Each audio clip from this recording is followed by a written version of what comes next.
Is Earthworld Business Watch reaching you from Memories 96.5 FM with your always memorable. So this morning we're going on a memorable journey in terms of business and the economy in Nigeria and Akwa Ibom State in particular. Like it is the custom here, we want to let you know that as at today, $1 goes for 1,682 naira, 221 kobo, while the pound sterling goes for 2,124 naira, 1405 kobo. Deposit interest rate is 12.08%, interbank rate is 24.80%, while the interest rate is 27.25%. So let me quickly remind you or let you know that in the month of March 2025, in partnership with some financial institutions, Earthworld Business Watch will be putting together a special business training and empowerment program for startups and existing businesses. So prepare yourself, always be a part of the program. This morning on the program we have Dr. Ifyok Akpabio.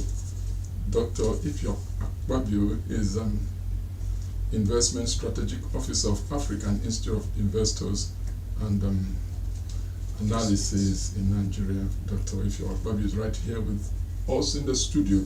We will be taking a look at issues to do with the general business and economic environment in Nigeria and what we can do within Akwa Ibom State and South to come out of the woods. Dr. Ifyok Akpabio is right here with me.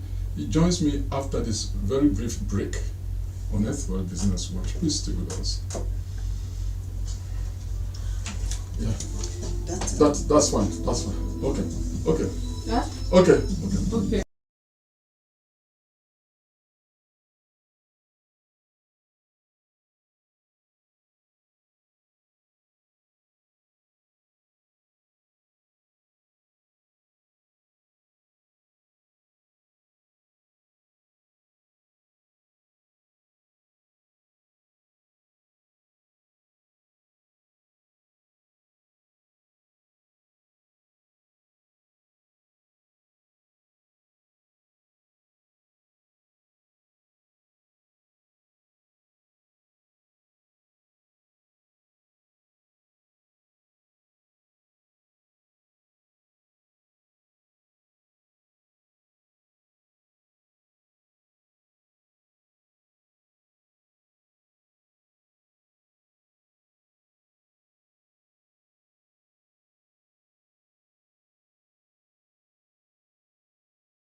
.5 FM. We have Dr. Ifyok Akpabio.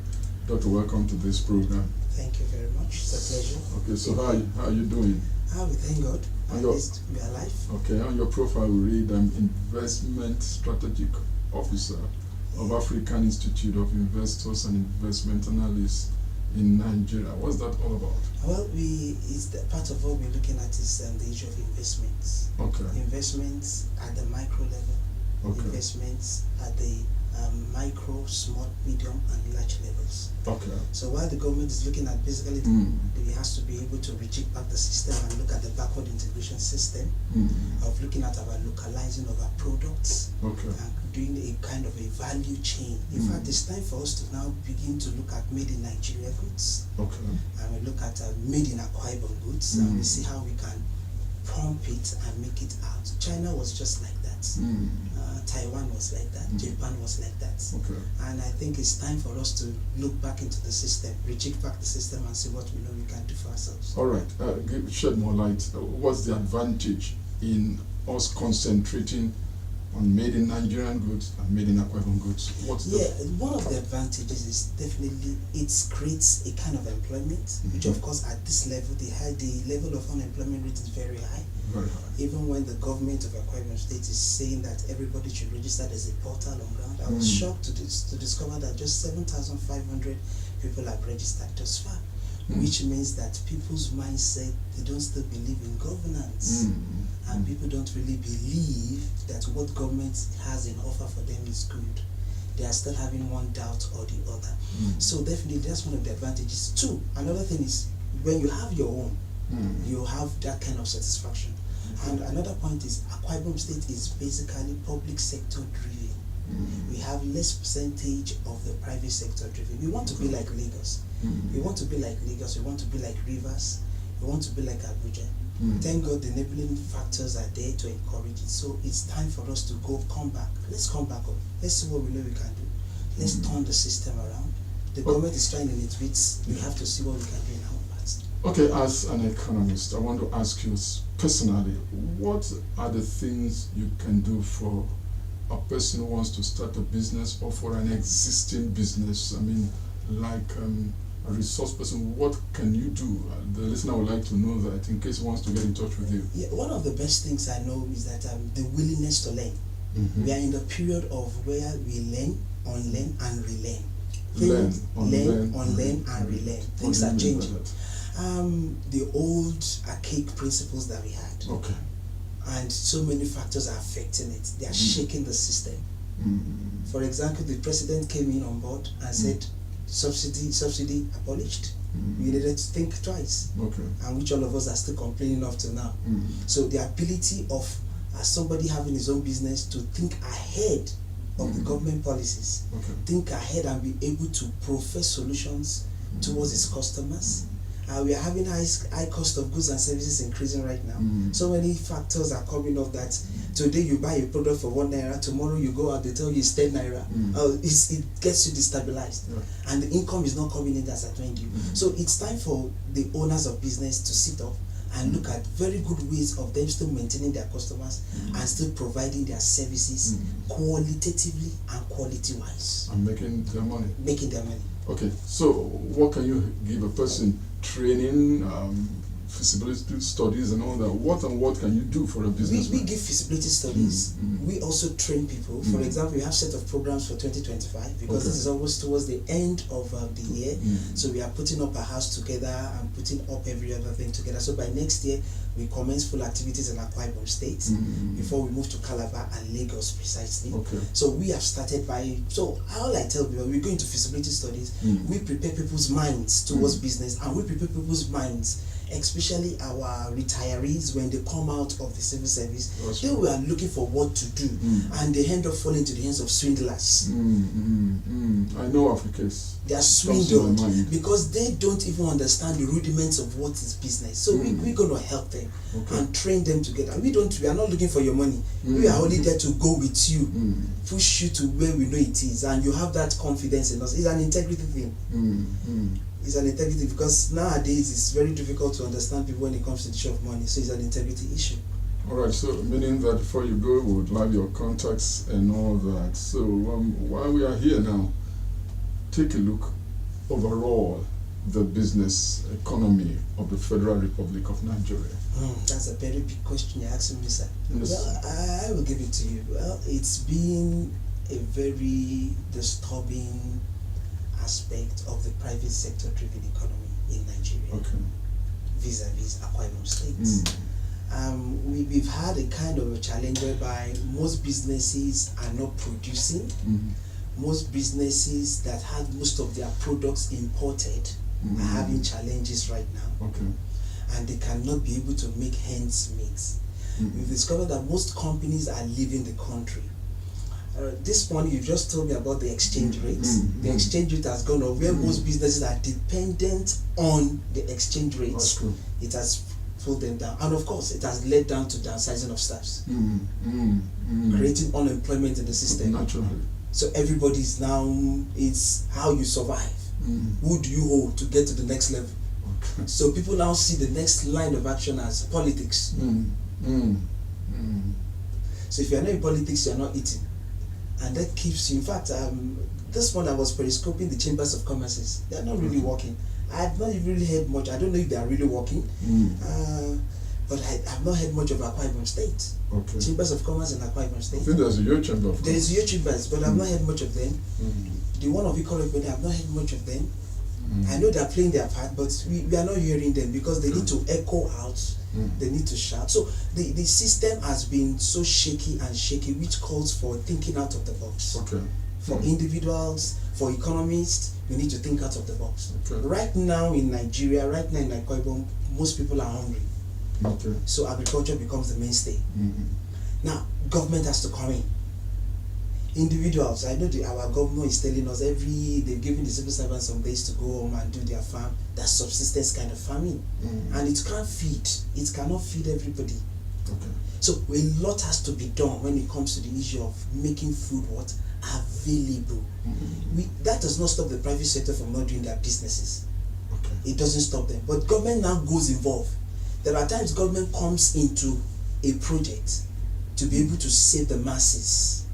So if Gary is sold for, let's assume 5 cups, 1,000 naira in the market, because government is involved, it can be sold for 15 cups, 1,000 naira, because government is involved in the production. And that will now force the private sector to think that through. And that will make it to stabilize the cost of goods and services to a greater extent. It stabilizes it. So a lot is done. That's why I said talk is cheap. But action is the most important thing. All right, so talk is cheap, action most important, and then we have Dr. Akpabio here, and we are taking a look at the economy of Nigeria, Akwa State, and we want to take another breather on the program. When we return, he's going to talk with us in specific terms. What should the government do in practical terms? We know we have many advisors, economic advisors and all that, but right here on the program, we chart the way forward for the development, socio-economic development of Akwa State. This is Earthworld Business Watch on Memories 96.5 FM. In March, we get together Akwa and others in a special business training and empowerment program. Please, let's take this breather. Earthworld Business Watch will return after the break. Please stay with us.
My name is Joshua Akpabio, and I'm your friend and business partner. Today on the program, we take a look at issues to do with the business, economic environment of Nigeria and Akwa State. We have Dr. Akpabio right here. He's an investment strategic officer of African Institute of Investors and Investment Analysts in Nigeria. But let me quickly say this. In the last edition of the program, and even in the penultimate, we did have issues to do with Akwa State employment portals, and we still plead with you, if you are in charge of this, come on the program and explain to the people. This program needs you to come. We may not know how to approach you, but you have heard us. You can talk with your boss, come on the program, and then the Uyo Chambers of Commerce and Industry, of course, Agric and Industry, and that of Enquiry, we need to work together to bring things to pass. We are on Facebook, Memories 96.5 FM, and of course on Radio Garden, Dr. Ifyok. We wanted to talk in specific terms. What would you advise the government as at now? He looks like the biggest financier. He looks like the one that has the clout, the security, the resources. What should the government do in specific terms? Because we are going to continue this conversation. Yeah, I'm not saying the government is not doing, because they have so many mapped out policies. Yes. And I know definitely the focal point of those activities has been the Commissioner for Agric. Okay. And I know she has been trying her best in her own little way, just to make sure that she rejigs the system and make sure it works out. Okay. But have we assessed it? What has been the assessment so far? So you want to make the assessment? The comments from people so far has been there are diversions, there are some things, delays here and there and here and there. And I think that's why I said talk is cheap. It's better we do the work. Okay. And one of the basic aspects I look at is that let's see what government can do. Let's look at more of the real farmers. The real farmers? Farmers. What do you mean the real farmers? Not political farmers. Okay, okay. Those who have registered the real cooperative farmers. society, Yes, so that they the can real farmers. get something else. The real farmers. And then once you get the real farmers, they'll be able to do it. Government is trying in its road construction. As at this morning, I know there is one of the roads leading to one of these local governments that have is a food basket of the state in terms of rice and the rest of them. I think they've given a contract for that to be done, for the road to be done. Okay. And I think that's a very good part, because most of the time government will tell you that we are not to be involved in all those things. Our own is to make sure we have road, the environment is conducive. But when the things get out of hand, you need to get involved and save your people. So looking at the system itself, looking at the food issue, the program that was brought up for the less privileged, that one aside, don't you feel we should look for a program too that creates food, basically food? I was looking at a sectorial kind of this to local government chairman. Go to your local government chairman, raise farms. Raise farms. Farms. Okay. Give employment to people. Create a security mode around there. Once the food products comes out, make sure those people too are partakers of those things, because definitely you're going to ask me, you challenge me and say, how are we going to protect them? By the time you make those in the environment to be involved, to be partners. it cannot be pilfered. Okay. But I want to ask you a question. You're an economist. How can we find out the real farmers? Because this is an issue. We went on a seminar and we discovered that we have so many cooperative societies, and most of them, if not 99% of them, are doing nothing. But what tips could you give? How do we find out the real farmers? That is why I said government should be involved now on its own. How do you mean? Fine. We have the Ministry of Agriculture. The government makes a clue and tells you, okay, each of the local governments or whatever, we liaising with the chairman, the local government chairman. Let us have our own farm sites. Okay. Let us do our production. What makes you think that will not be political also? Whatever it is, but I think we are looking at the products. And it's going to the grassroots. We need the products. Okay. And you guarantee the people working there, this is what we'll be paying you. Okay. And get the involvement of the locals. They get the involvement of the locals. It will reduce some level of unemployment that we are also clamoring about. Okay, so you have taken a look at that. I mean, that sounds wonderful, and I'm sure that our listeners are part of this. But what else can the government do? You've talked to you basically speaking of two things: creation of an enabling environment, and getting the locals involved in agriculture. What else? Well, I also look at the aspect of once that is done, it's a chain reaction. It is, yeah. Once that is done, government looks at how those products can be a kind of a value chain. Explain that. What I mean by value chain is production. Let's look at how it can be produced in a multifaceted manner. Okay. That it can be affordable. Government gets involved in the sales. Now, I've been having a thought, and let me share it with you and the listener. What will happen if we have a factory for the refining of palm oil in each local government? How expensive will that be, or what will happen? It can be expensive, but we look at them, it is a strategic advantage. There are some local governments that are producing more of the oils than others. That's true. So you focus on them. There was one of the economics that said something about Akwa Ibom. They did research on Akwa Ibom, and they looked at the strategic in clusters, the building of clusters. Building of clusters. For most of these products, for the raw materials. Okay. And once those clusters are there, you cannot take the factory to that place where they are. Number one, you have reduced unemployment to a greater level. That's true. Because in the course of you producing those things, the products are coming out. And then you now put it made in Akwa Ibom or made in, you can even say made in Okanafun if it's from there. Yes. And that propagates that environment. And it will help with the sourcing of resource, Yes. of raw materials. Raw materials comes out. The place of the raw materials. Why is Japan? Why is Japan? Malaysia. Apart from that, they go to where? America rather. Okay, they go to Malaysia where the products are, or Japan, right, and produce those things, mass production.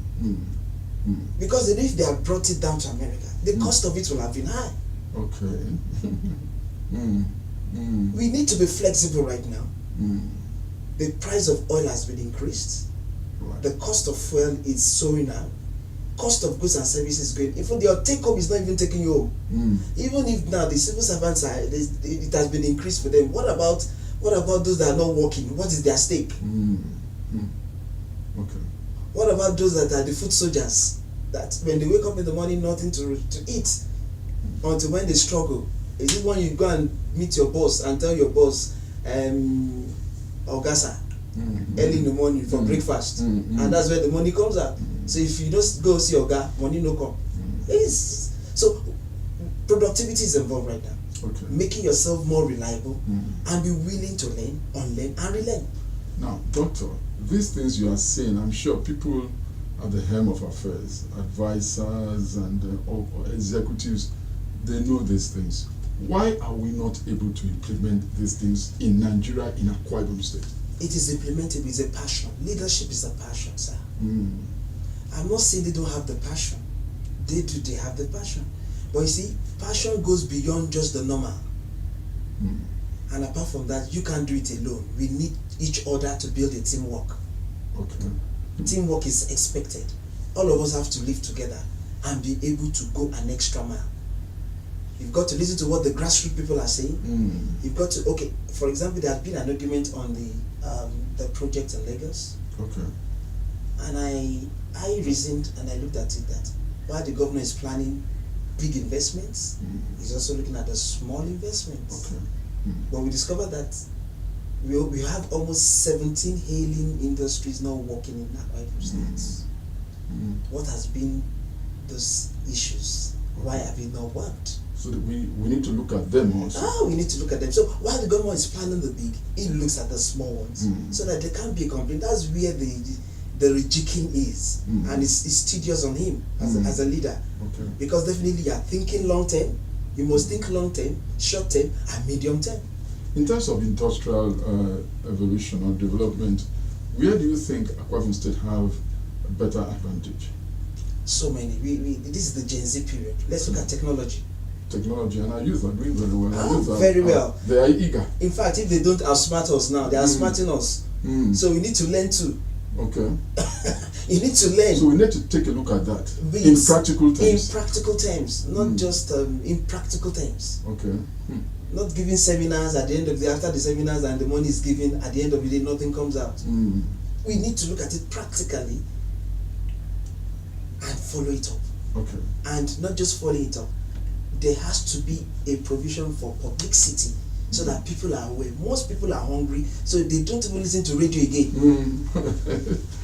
They can't even look at the internet. Okay, they don't even look at the internet. Okay, so what happens is that we've just started today. I know you are a very busy person, but you have to come from time because we are planning for March. Okay. For a special training and empowerment program in March. So you need to be coming in the next edition. You can come and all that. So let me quickly thank you for finding time to come. Thank you, sir. Please return in the next edition. Thank you very much. And to the listener, thank you for having been a part of the program Earthwell Business Watch this Wednesday, 20th day of November 2024. We've played host to Dr. Ifyo Akpabio, and he has promised to be here in the next. He's my junior brother. If he doesn't, I know how to deal with him. So I want to thank you. We are planning for that program, but you could also be a part of Earthwell Business Watch. Talk to me on 0806 444 1212. That number is 0806 444 1212. My email address akpabiojoshua655@gmail.com. I want to thank God for this. Thank you for being a part of the program. Earthwell Business Watch returns in the next edition, next Wednesday at 9:30 a.m. God bless you. God bless your business. My name is Joshua Akpabio. Goodbye.